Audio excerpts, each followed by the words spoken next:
Magandang araw sa ating lahat. Tapos na tayo sa una hanggang ika-9 na estratehiya sa pagtuturo. Sana'y mayroon kayong natutunan roon. Ngayon, dumako naman tayo sa huling estratehiya. Sa estratehiya 10, pagkatuto ko, sagot ko. Ano nga ba ang estratehiyang ito?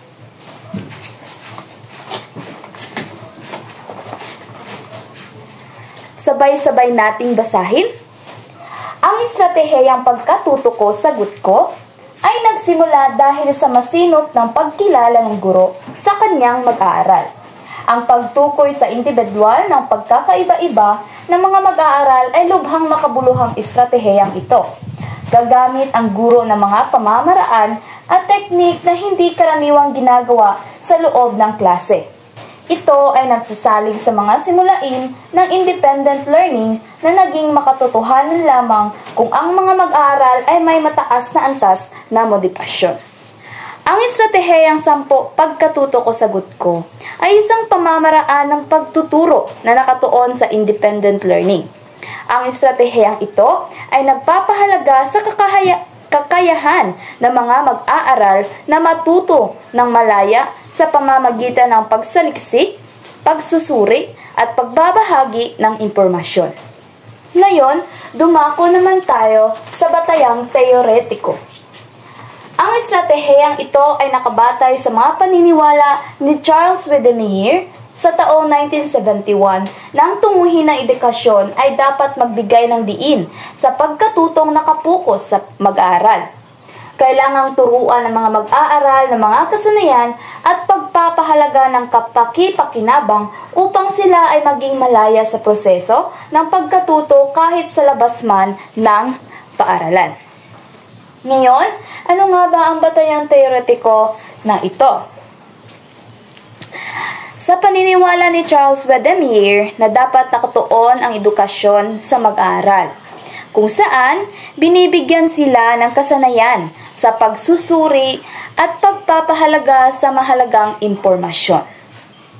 Ngayon, paano nga ba gagamitin ang estratehiyang ito? Una, magpasaliksik ng mga balita mula sa pahayagan, gupitin ang mga bahaging balita at itikit ito sa isang bond paper. Pangalawa, tukuyin ang mga mahalagang detalye ng balita, lugar, panahon, taong kasangkot at ang mahalagang pangyayari. Katlo, ilahad ang kuro-kuro patungkol sa nabasang balita. Pang-apat, ibahagi sa klase ang gawain. Narito ang ilang halimbawa kung paano ito mai-apply sa pagtuturo. Una, paggamit ng mga larawan, video o iba pang visual aids. Halimbawa, maaari kang magpakita ng mga larawan ng iba't uri ng hayop at magtanong. Ano ang mga katangian ng mga hayop na ito? Paano sila naiiba sa isa't isa?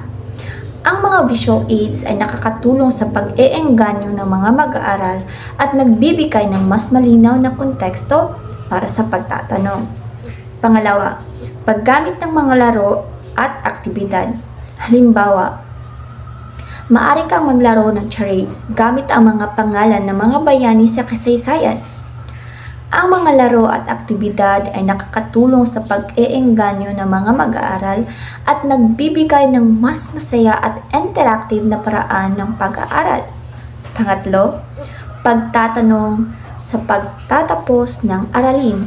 Halimbawa, matapos talakayin ang mga uri ng tula, maaari mo silang tanungin, ano ang natutunan nyo tungkol sa tula?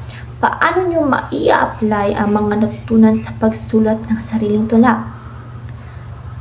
Nagbibigay ito ng pagkakataon ng mga mag-aaral na maproseso ang kanilang natutunan at mag-isip ng kanilang practical na aplikasyon ng mga konsepto. Sa pamamagitan ng paggamit ng pagkatuto ko, sagot ko sa pagtuturo, maaari mong hikayatin ang mga mag-aaral na maging aktibong kalahok sa kanilang pag-aaral at magkaroon ng mas malalim at napag-unawa sa mga paksa. Iyon lamang. ang lahat sa ating aralin ngayon. Sana'y mayroon kayong natutunan. Sa susunod na pagkikita sa ating klase, ay magkakaroon tayo ng pagsusulit. Inaantasan ko kayo na mag-aral ng mabuti tungkol sa ating aralin. At yun lamang po at maraming salamat sa pakikinig.